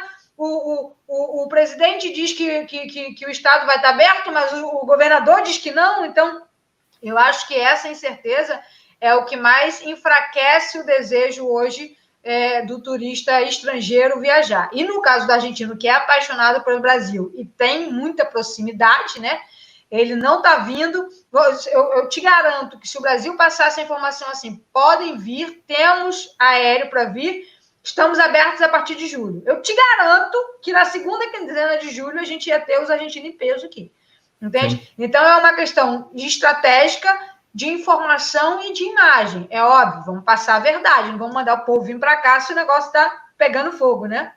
Claro. Então, assim, a gente também tem essa informação. Nossa última live foi com operadores de turismo na Argentina, e é nítido isso. A expectativa é de que abra em setembro, a expectativa é de que já haja vendas para o Destino Brasil a partir de setembro, mas o viajante só vai concretizar essa compra, né, esse desejo, converter esse desejo a uma venda de fato, a partir do momento que ele se sentir seguro de vir para o país. Claro, sem dúvida. Outro ponto, né? Porque aqui a gente está focando Argentina mais em relação a São Paulo, Rio de Janeiro, Nordeste, mas existe um mercado do Sul que o argentino vai diretamente de carro, independe da passagem aérea. Então, no mundo da hotelaria, neste momento, na realidade, as vantagens da hospedaria no sul do país, eles têm uma vantagem sobre a gente aqui no Rio de Janeiro, ou em São Paulo, ou ainda mais sobre o Nordeste. Mesmo assim, a hotelaria, acho que ela precisa reforçar o seu marketing sobre a segurança e sobre a qualidade que ele vai estar oferecendo para seu cliente. Porque o cliente que vai estar vindo, seja dentro do Brasil, seja limítrofe estadual, seja local ou regional, ou seja um turista internacional que venha de avião, de ônibus ou de carro, vai ser um turista de um bom poder adquisitivo que não vai estar olhando especificamente na tarifa. Ele vai estar preocupado pela sua segurança e pela qualidade do serviço que ele vai receber. Sim. Valor agregado, né? Valor agregado. O cliente vai estar preocupado com isso. Vai além do valor agregado, porque a questão de segurança já é uma coisa empírica quase obrigatória. Tem três coisas que a gente tem visto as pessoas olharem muito, né? Primeiro é a percepção de preço versus valor. Isso é uma coisa que o consumidor tem olhado muito e a gente tem reparado isso nas pesquisas nas análises que a gente faz. O segundo ponto é a questão de protocolos de segurança e higienização, que são agora obrigatórios e que todo mundo vai ter que ter. E na minha opinião, são protocolos que mesmo pós-Covid vão permanecer. Exato. Deveriam. Vão permanecer, devem permanecer. E o terceiro ponto é flexibilização, porque é o que vocês falaram, o cliente ainda não está 100% seguro de gastar dinheiro de investir dinheiro e levar a família dele para um determinado destino. Então, quanto mais flexibilização as pessoas tiverem, melhor. Então, a gente viu até por nomes utilizados em newsletters e etc., que quando a gente usava essa informação da flexibilização, era o número onde a gente mais tinha cliques. Então, essa questão de flexibilização, de segurança, são 2 pontos primordiais agora. E aí a gente traz essa questão, o valor agregado, que é também uma coisa que agora tem sido muito discutido, que a gente já vem falando há algum tempo, que é a questão dessa percepção de valor, de experiência que o cliente tem a nível do consumo. E isso eu estou falando de forma geral e que se aplique muito ao turismo, mas de forma geral agora as pessoas vão ter essa percepção muito mais aguçada do que elas estavam antes.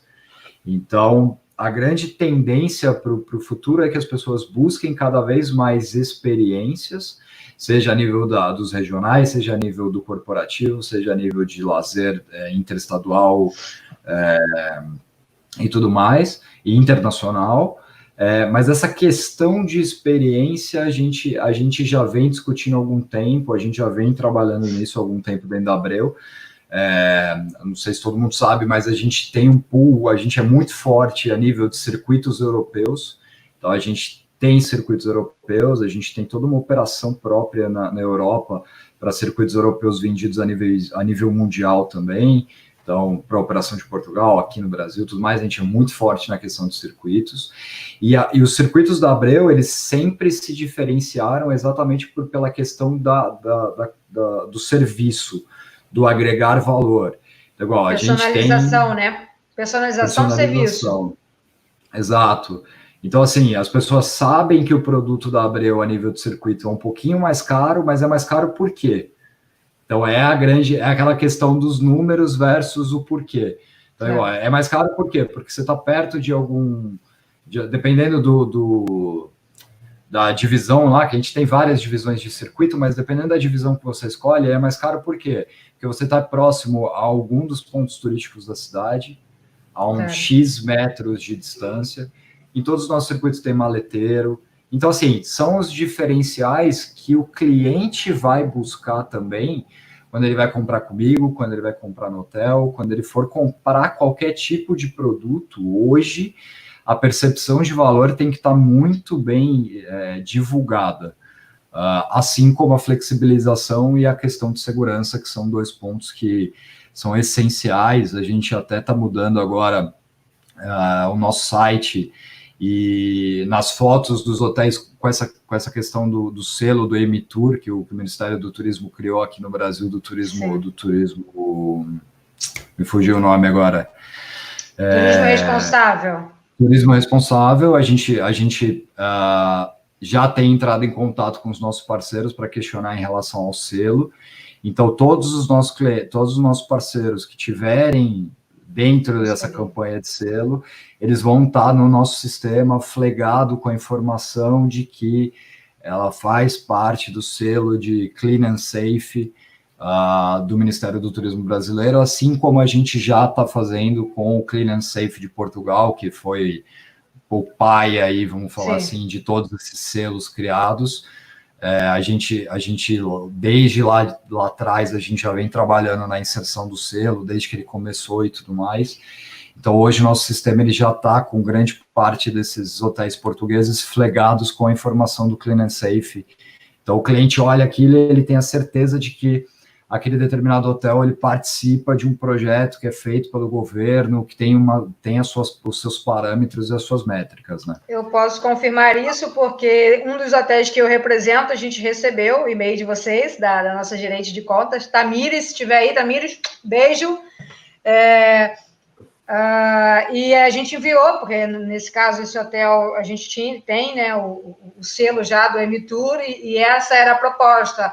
Eu lembro que no e-mail diz assim, se você é parceiro da Abreu, se você já se inseriu no programa, né, do selo nacional de turismo, turismo responsável, se você já adquiriu o selo e você vai cumprir, né, com as regras para se ter o selo, você nos envie, porque nossos hotéis serão etiquetados, não é isso? Serão etiquetados Exato. como hotéis que já possuem o selo. E isso é muito legal, muito bacana, porque vai gerar também essa questão da confiabilidade, né, credibilidade dos hotéis que, de fato, estão se adequando a essa nova realidade.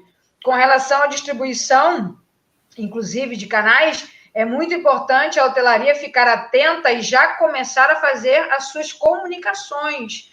A maioria dos canais de venda, tanto operadores quanto OTAs, já estão te dando as ferramentas, sejam online ou offline, para que você agregue as informações das tomadas de decisões e medidas que o seu hotel está tratando, está fazendo com relação à segurança, higienização e saúde dentro do seu hotel. Ou seja, informar quais protocolos você está seguindo, quais os selos você tem, quais são as medidas de segurança que você está tomando, quais as medidas de higienização que o seu hotel está tomando, qual a questão de segurança, como vai ser seu café da manhã, tudo isso, por mais que alguns destinos ainda tenham incerteza de suas reaberturas, eu gostaria de dar essa informação aqui, aproveitar que a distribuição de canais também vai falar isso. Quando você distribui o seu hotel em canais, a sua página nesse canal também tem que estar fiel, né, àquilo que você tem como produto e também mostrar tudo de bom que você tem, o que você tiver de serviço, o que você tiver de produto e valor agregado, o que você tiver de diferencial. E nesse caso de adequação, já aproveitar e se formatando, né, já ir colocando essas suas informações nos seus canais de venda, para que o seu cliente, né, o cliente final, já tenha acesso a essas informações, as informações sobre as suas adequações e como é que fala? Modernizações, renovações, né? Tudo que você está fazendo de inovação e de adequação para essa retomada, para esse nosso novo normal, né? Que a gente vai ter aí pós-pandemia. Tiro uma dúvida, a Abreu Online, ela vai estar incorporando hotéis que não tenham um selo de segurança, que justamente não respeitem a risca o Cleaning Safe, estipulado pela Abreu? A gente, na verdade, não criou uma regra padrão da questão do selo, até porque o selo, ele, na verdade, ele é mais informativo do que obrigatório, né? Não é como o caso de um cadastro ou de algum órgão que se torna obrigatório a nível da hotelaria. Não há uma obrigatoriedade do selo, então ela não pode se tornar uma regra dentro de casa. Mas, claro, que um hotel que tem selo, que está seguindo à risca os protocolos de segurança, as necessidades e as atualizações que são feitas aí pelo pessoal do... Opa! Dani, acho que ele... A gente perdeu o Felipe, vamos aguardar um minutinho para ver se ele volta. Tá, então, pessoal, Mas acredito que o que ele iria falar é que isso não só na Abreu, mas como em qualquer outro canal de distribuição, aqueles que se adequaram, né, vão ter maior visibilidade, vão estar melhor ranqueados, vão estar sendo bem mais vistos. Inclusive, o selo, para quem não sabe, ele depende do cadastro. Então, uma empresa um hotel, né, que não tenha cadastro, ele já automaticamente ele não consegue emitir o selo, porque uma das regras, né, se não, acho que a única regra que tem é do cadastro. Felipe, eu só agreguei aqui para você... Desculpa. Nada, tranquilo. Eu só agreguei aqui que acreditava que o que você iria dar sequência era de que, embora vocês não possam e nem queiram, não tem porquê, né, desativar os parceiros que não têm o selo, é óbvio que no canal, tanto na Abreu como em qualquer outro canal, acredito eu, a visibilidade, né, e até o ranqueamento próprio orgânico, né, da coisa, vai se dar mediante aqueles que se adaptarem, já sabendo que o perfil do cliente, em sua maioria, vai ser esse, buscando, né, adequação, buscando saúde, buscando segurança, buscando os hotéis que estão bem higienizados. Aqueles hotéis que tiverem o selo, além de ter maior visibilidade, vão ser organicamente passando no ranqueamento, né? Porque vão ser mais acessados do que os demais. E o que acontece? Vamos lá. A Embratur ela tem um projeto de divulgar essa questão do selo de forma muito forte a níveis de mercados internacionais. A gente já vê vários governos mundiais lançando selos de clean and safe para vários tipos de negócios. Então, é uma realidade, assim como é uma realidade do Cadastur, como é uma realidade de diversos outros, apesar de não ser obrigatório, que muito o cliente em si vai buscar. Ele vai querer entender se aquele produto que ele está consumindo, que ele está indo viajar, faz parte. Por quê? Quais são os protocolos reais de limpeza e higienização? Até um mês atrás, a gente não tinha um protocolo definido de qual era o certo e de qual era o errado. Agora a gente tem um órgão governamental que deu um protocolo que, claro, ele é atualizado de acordo com as informações que vêm da OMS, mas já existe um protocolo padrão. Então, o cliente... já diz o básico, né? E que já diz, ó, esse aqui é o básico. Exato. Então, assim, o cliente em si, ele já vai olhar aquilo e vai falar, opa, peraí, eu sei que há uma história de um selo, alguma coisa assim, vou dar uma olhada e vou me inteirar em relação a isso. Hoje o consumidor ele tem muita informação, então quanto mais a informação for positiva e seguir o que o mercado está seguindo, melhor, mas volto a falar, não é uma coisa que a gente vai desabilitar os hotéis que não forem participantes do selo, ou que eu comentei, inclusive, desculpa te cortar, mas eu comentei, inclusive, quando você caiu, né, ficou off, exatamente isso, porque também o selo só pode ser emitido pelos negócios que possuem Cadastur. Então, automaticamente, ele já está liberando o selo para aqueles que já estão regularizados. Então, assim, só quem realmente, às vezes, está atrasado, né? Nem que não emitiu o selo ou que não pode emitir o selo, mas é que, às vezes, nessa correria toda, né? Eu me coloco também como empresário, então a gente está nessa correria toda, é trabalhista, volta, não volta, abre quando, não abre, adequo isso, compro aquilo. Então, às vezes, está tão desnorteado, né? Tão nessa loucura toda, que às vezes ainda não passou para a sua equipe essa necessidade de fazer o selo, mas estejam atentos, o selo já está disponível, a gente fez para 3 empresas nossas, que a gente representa, então é muito fácil, se você está no Cadastur, obviamente, né? Se você não está no Cadastur, procure se adequar à questão do Cadastur, porque hoje está... nos registros da Embratur, né? Nos registros do Ministério do Turismo, é uma porta, inclusive, de marketing, uma porta, inclusive, de visualização. O mundo todo vai poder ver a sua empresa na base de dados do país, no sentido de turismo. Então, isso é muito importante. Inclusive, Dani, desculpa, mas especificamente, entrando novamente na distribuição de canais, quando você publicar nos diferentes canais de venda que você está dentro dos padrões que o governo estabelece, que o Ministério do Turismo estabelece, as possibilidades de você ter um retorno de ocupação por causa disso são enormes. O que eu falei em um início, o turismo que vai vir vai ser de um bom poder adquisitivo, não vai se preocupar em o que vai ter que gastar. Não é questão de hoje em dia estar preocupado se vou cobrar 100, 150 ou 200 reais.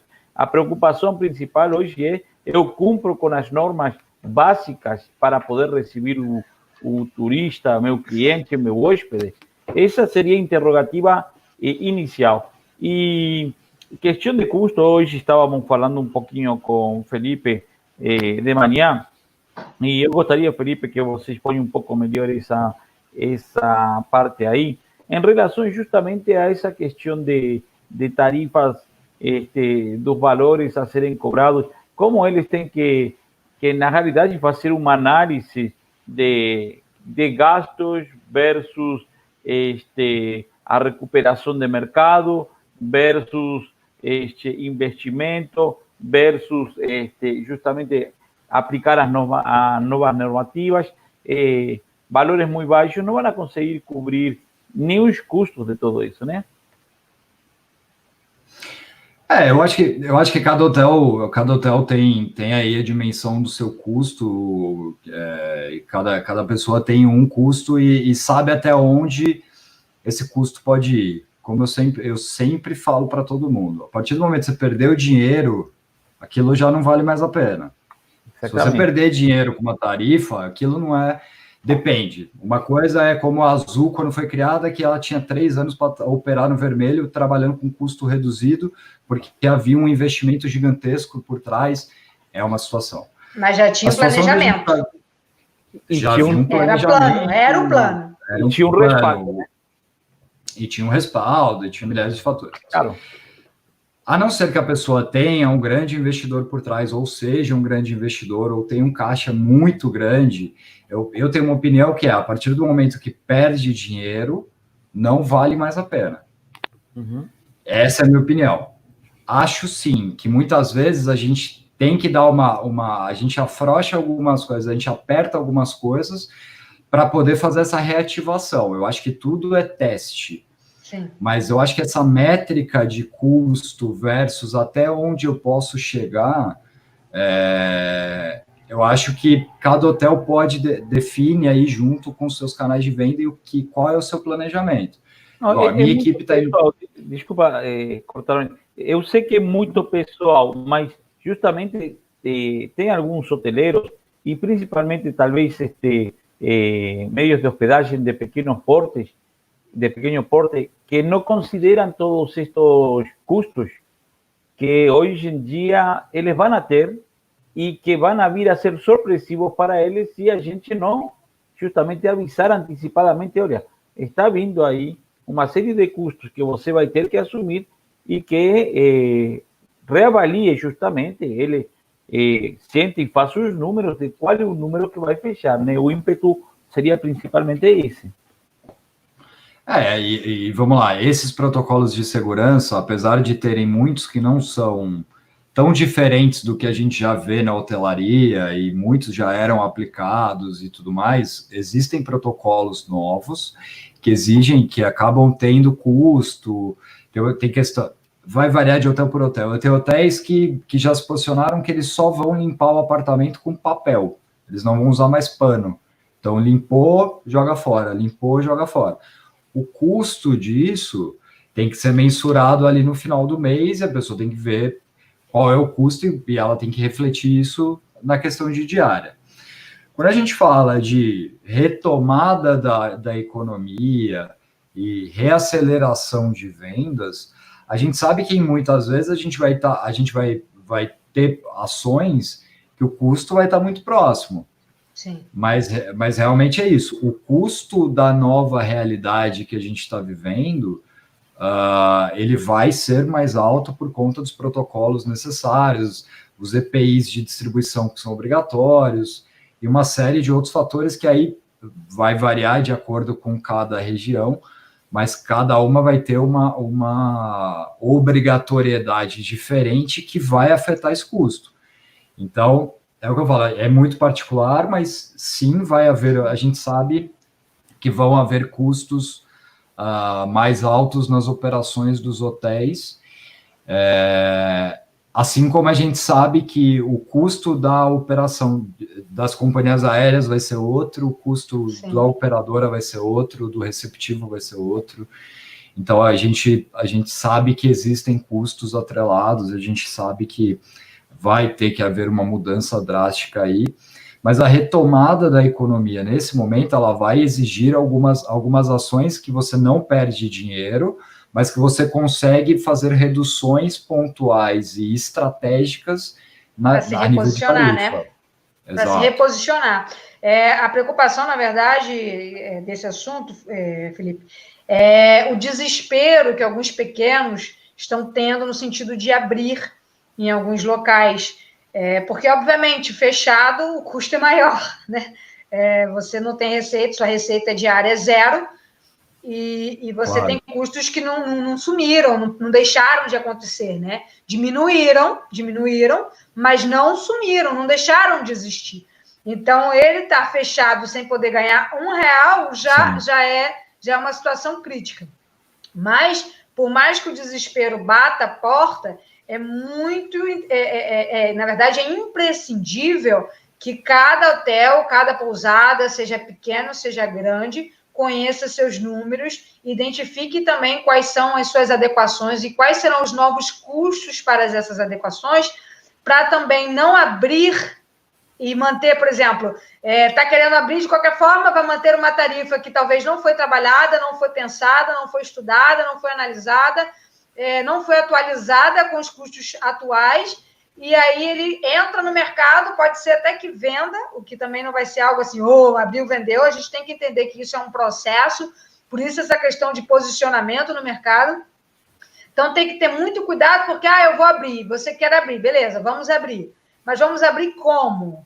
Qual vai ser a sua tarifa? Por que dessa tarifa? O que compõe essa tarifa? Essa tarifa consegue te deixar pelo menos no 0 a 0, ou seja, uma tarifa equilíbrio para reposicionamento? Ou você já está iniciando no negativo? Estou iniciando no negativo, Dani. Tá, você está iniciando no negativo, mas isso é previsto? Você prevê esse negativo para se reposicionar? Você já colocou a meta, vou ter, 3 meses de negativo para me reposicionar, mas a partir dos 3 meses eu preciso ter retorno, entende? Então, é muito importante esclarecer, principalmente para os pequenos, né? Porque os grandes têm uma equipe maior, tem mais pessoas, né, no trato tanto comercial quanto administrativo, então são várias pessoas pensando juntas e bolando e criando as estratégias de reabertura. Mas quando a gente fala de pequenos negócios, a gente está falando de 2, 3 cabeças que estão pensando, e olhe lá, quando não é uma só, né? Então, assim, sim, é muito importante ter cautela. Minha indicação, pelo menos hoje, tenha cautela. A gente está falando sobre distribuição de canais, então, para essa retomada, tenha muita cautela em que canais você vai se posicionar, com que tarifa você vai se posicionar, analise bem seu mercado, seu produto, seu cliente, seus custos e os números antigos, né? Aquilo que você tinha como dado, aquilo que você tem como dados, para você poder se planejar e criar uma estratégia futuro.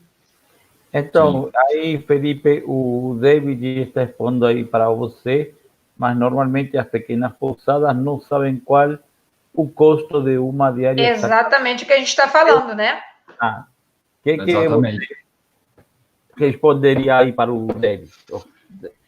Na verdade, David, eu acho que todo mundo tem que conhecer o quanto custa e o quanto custa, qual é o teu custo operacional do negócio, porque o grande X da questão é que todo o processo de criação tarifária ele se inicia na questão do custo.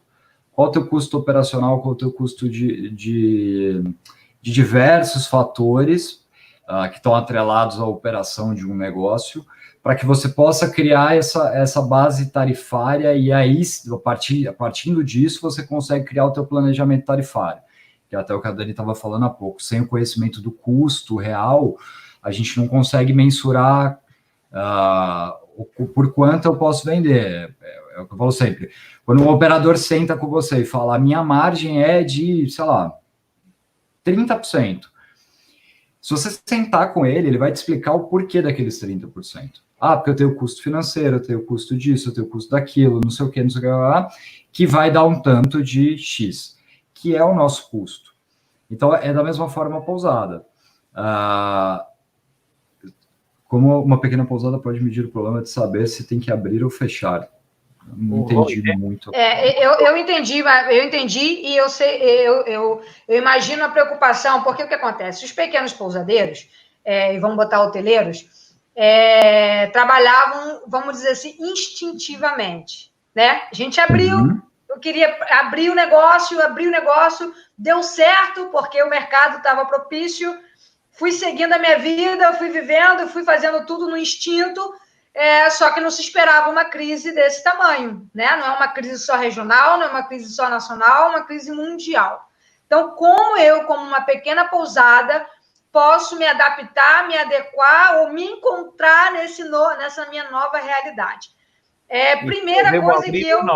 Exatamente. Primeira coisa que eu diria seria profissionalização. O que acontece? Já não há mais espaço para o amadorismo.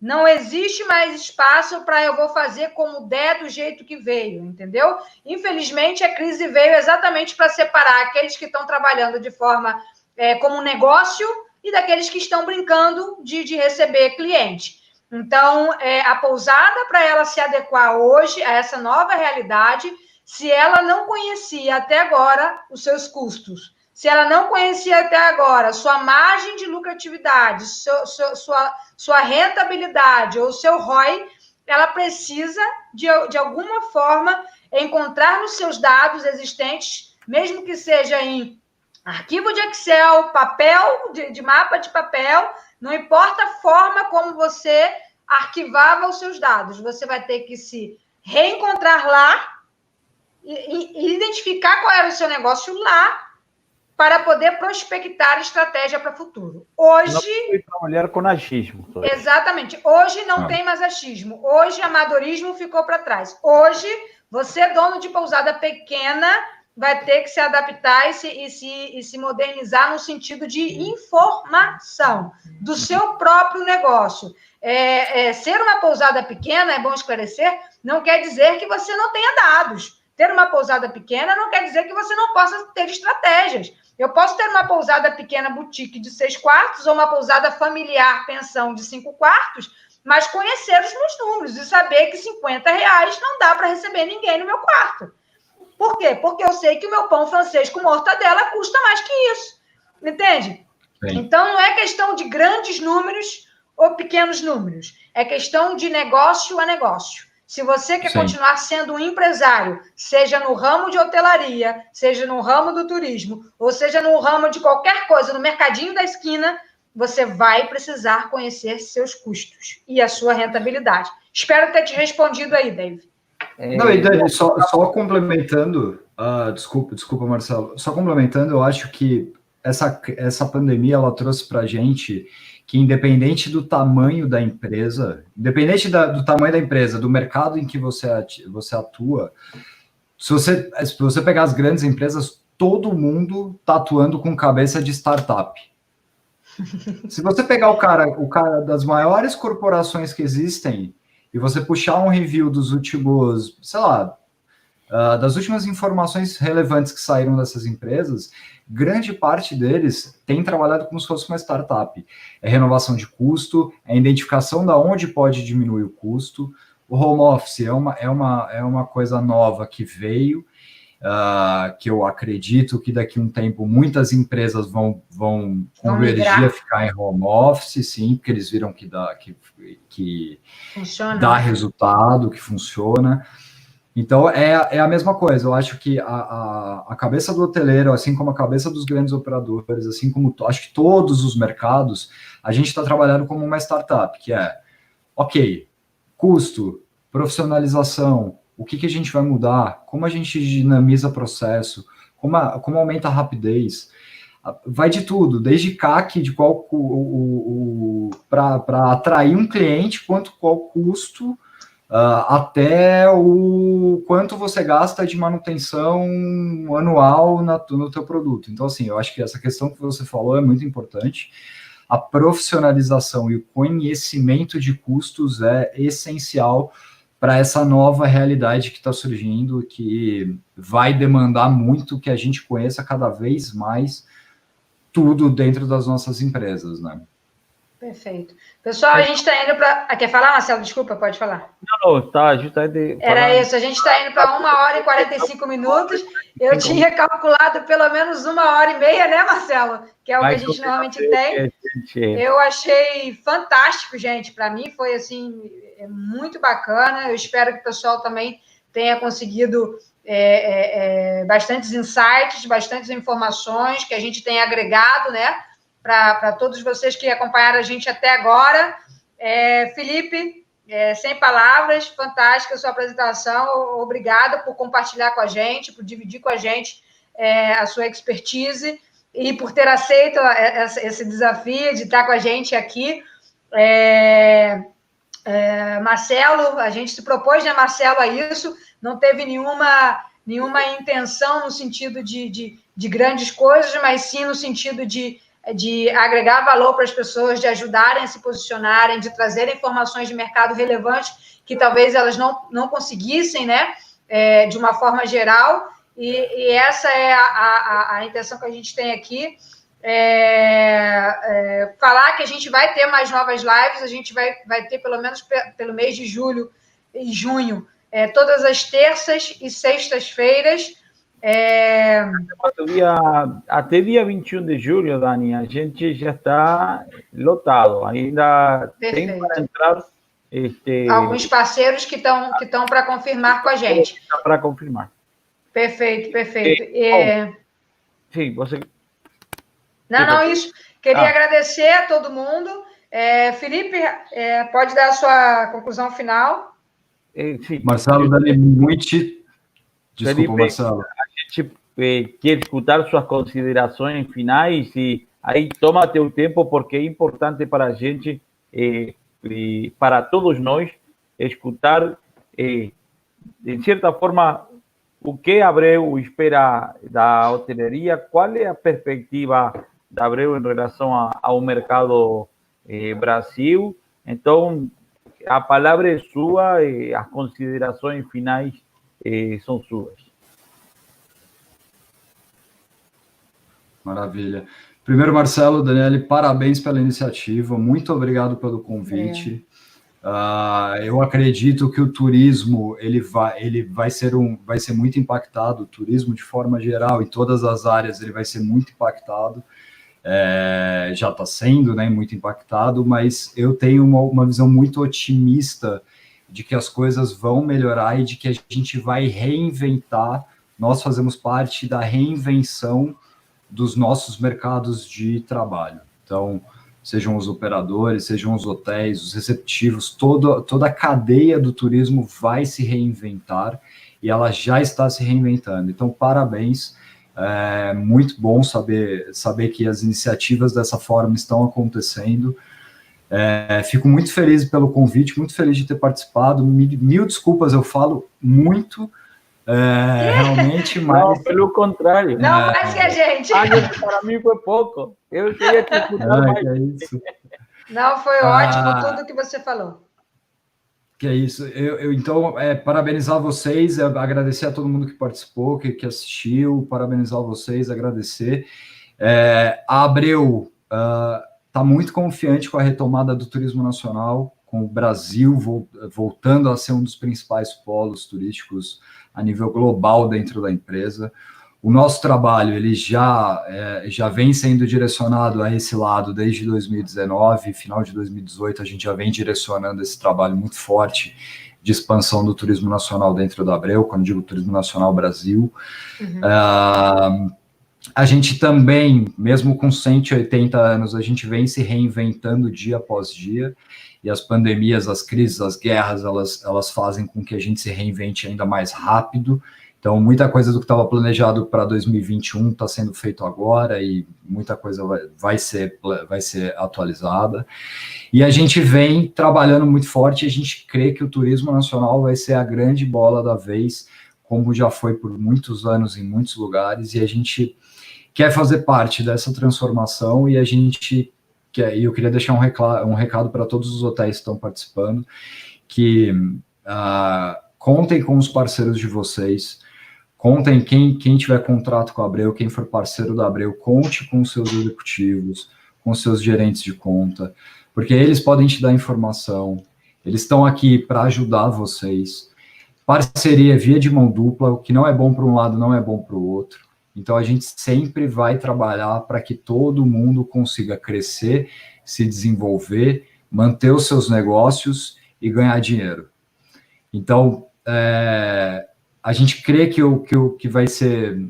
A gente sabe que vão ter muitas mudanças e que todas as mudanças elas são difíceis. Mas a gente tem uma visão muito otimista de um futuro. Então, não percam o otimismo. Como uma vez eu ouvi uma frase que é: medo e ganância atraem o risco da ruína. Então, não tenham medo, não tenham ganância nesse momento complexo em que a gente está vivendo. Busquem informações, conheçam suas empresas, conheçam seus negócios E é isso. Contem sempre aí, quem já tiver contrato, conte com a gente, contem com os executivos, depois cada executivo aí pode entrar em contato com os seus hotéis ou vocês entrarem com eles, mas contem, busquem informações, a gente está aqui para isso, para ajudar vocês, e é isso. Dani, Marcelo, muitíssimo obrigado. De nada. Marcelo? David, sim, eu vou dar uma posição somente aí para o David, que ele está expondo justamente esta situação da Booking.com, que não entrou em negociação com a questão de comissões. David, veja só, cada OTA e cada operador tem tomado uma iniciativa diferente, sim? Cada uma delas tem agido de forma diferente. Não é porque uma não tenha aceitado negociar pelo momento, é que as demais adotaram a mesma sistemática ou a mesma estratégia de negócio. Eu te recomendaria você procurar por outros canais, inclusive mesmo pela Abreu Online, se você ainda não é cadastrado, você pode enviar seu cadastro, ele vai ser analisado. A equipe do Felipe é extremamente profissional, como você já conseguiu conferir. O alvo tanto dos operadores como o de você, como proprietário de um meio de hospedagem, é ter lucros. Então, vocês simplesmente unificar essa parceria e não se preocupa pelos lados negativos, pelos não, porque os não, o negativismo, você vai achar por todos lados. As portas fechadas, você vai achar por todos lados, mas este é um momento de oportunidades. É justamente neste momento onde você tem que dizer, se eu trabalhava com X operador e hoje eu não consigo trabalhar, qual é a minha oportunidade de abrir as portas para novos empreendimentos? E quem diz que talvez seu ROI, seu retorno sobre seu investimento vai ser muito melhor do que você esperava. Todo momento de crise, todo momento de guerra, todo momento de doenças, de pandemias, tem sido momentos de oportunidades. Se não foram durante, foram no pós, mas é um momento de oportunidades. O importante é a gente saber aproveitar isso. Isso em relação ao David. Rapidinho, antes de você finalizar, eu agregaria, inclusive, essa questão, porque o assunto, né, da nossa live hoje foi exatamente de distribuição de canais. Se você está tendo uma dificuldade de negociar com um canal que não entendeu a crise e que não está entendendo como se posicionar diante disso em parceria, né, com os hotéis, busque o canal que está tendo essa parceria. A gente não é feito de apenas um, nós somos feitos de muitos, e canais como a Abreu Online e tantos outros que estão super abertos aí a trabalhar, né, e a criar oportunidade para todos, e não se focar em dificuldades.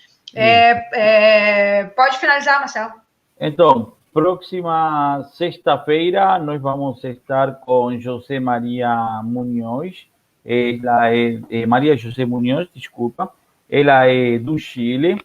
Ela trabalha toda a parte de marketing agressivo e vai nos posicionar sobre como está hoje em dia o mercado do Chile em relação ao turismo interno, como ao turismo especificamente para o Brasil. Tanto na parte de marketing, toda essa parte de divulgação, como propriamente como está hoje se posicionando o mercado chileno, a população chilena em relação a sair do Chile e viajar até o Brasil. Então, não perca, vai ser super interessante, super legal. Estamos abrangendo toda a América Latina. Começamos com o Brasil, agora estamos com Portugal e Brasil. Já atingimos a Argentina, agora vamos semana que vem para Chile. Através do David, a gente vai alcançar o Peru também, e vamos ter Colômbia também. Perfeito. Tá? Pessoal, agradecemos aí vocês. O Marcelo já colocou aí os nossos contatos, então caso vocês precisem de ajuda, consultoria, precisem aí de conversar com pessoas que possam te ajudar nessa nova retomada, os nossos contatos estão aí, e caso vocês não trabalhem com a Abreu e tenham interesse, a gente pode estar passando o contato do Felipe Quadrado também, que a Abreu vai estar analisando o seu produto dentro do mercado da Abreu. Com certeza. Obrigada, pessoal. Foi ótimo estar com vocês. Maravilha e até a próxima. Até a próxima. Boa noite. Gente, obrigado. Boa noite. Boa noite. Tchau, tchau.